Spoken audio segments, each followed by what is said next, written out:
You might be one of the smartest students in your school. You understand all the concepts that your teacher talks about. You actually read the chapters even before the class, simply because you're curious. But when it comes to scoring marks in a test, reality hits. If I understand everything, why am I not scoring better than others? Why am I still tagged as an average student? It feels unfair. You're putting in all the effort, you're learning the right way, but the marks simply don't reflect it. And there's a reason for it. In this video, we'll see why you lose marks even when your understanding is strong, what high scorers do differently, and what you should do, especially if you're planning to join engineering.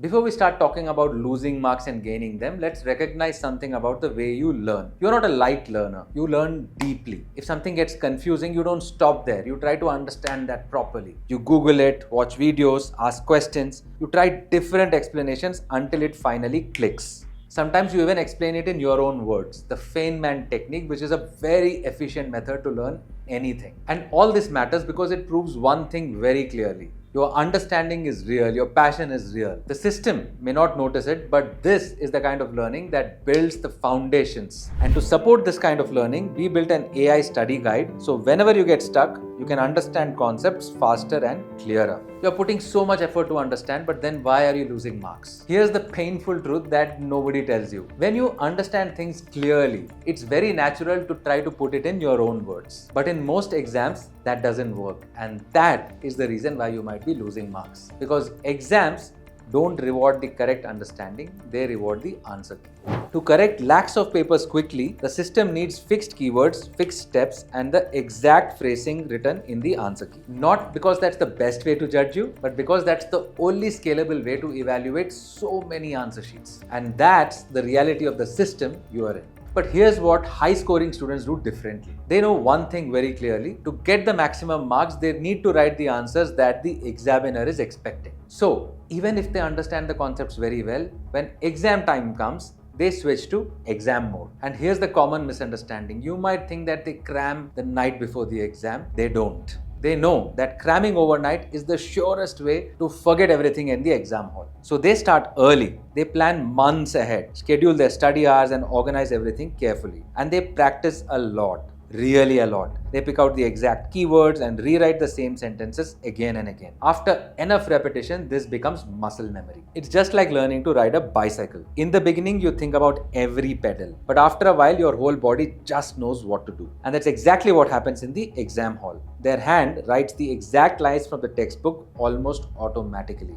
and the marks follow smoothly. And honestly, this isn't easy. It takes a lot of discipline, consistency, and hard work. We genuinely respect that. These are the very habits that help these students later in their life to shine in their career as professionals. Okay, you might think that all this answer key stuff ends with school. Finally, in engineering, the system will appreciate what you really understand and what you can do. I'm afraid to break it to you that this system continues all the way in engineering colleges too. In most colleges, semester exams still expect the same thing, the answer key. If you write in your own words, even with perfect understanding, you might still lose marks. You might need to mug up for the exams to score better. But Kalvium works differently. It's especially designed for success in the real world, not just in exams. Here, the focus isn't on writing the exact line, it is on truly understanding what you learn. Here, you build things, you make them work, you fix them when they break, and you use everything you have understood. And that's when your concepts finally come alive. When you get stuck, you're not left alone. You are surrounded by an entire ecosystem of mentors and peers. And you think they'll just hand you the answer if you're stuck? No, they don't.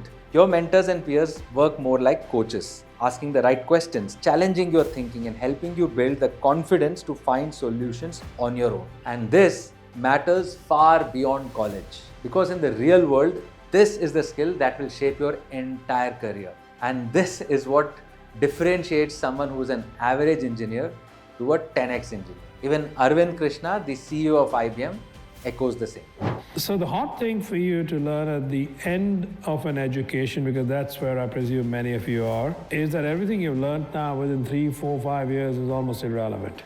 So learning how to learn or continuous learning is going to be an attribute that all of us look for.